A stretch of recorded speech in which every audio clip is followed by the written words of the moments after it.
And as we head into 2022, of course, a lot of uncertainty about what to expect, and including how the impact of how you and your children will be learning in the new year. Yeah, UNC Charlotte just announced that they're starting the next semester virtually. But as Fox 46's Derek Dellinger found out, remote learning is not a big option for others, at least not yet.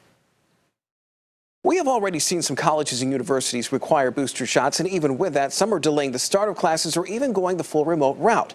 But will this continue into 2022? And could it trickle down to what you see in schools? Let's face it, 2020 and 2021 have been a little weird on every part of life, but the biggest impact has been felt on learning and continuing education. And despite a large desire to get things back to the way they were, the Omicron variant of COVID is already throwing a wrench in activities. But by and large, the primary mode of instruction was back to being in person.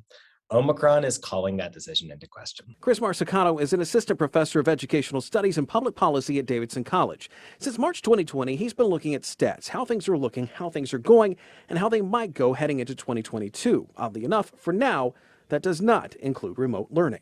A number of institutions just aren't starting the semester until later this year. So for instance, Davidson doesn't start until after Martin Luther King Day, which gives the college a couple more weeks to make a final decision on this. The Omicron variant of COVID has led to more work and more policy on the part of private colleges and universities.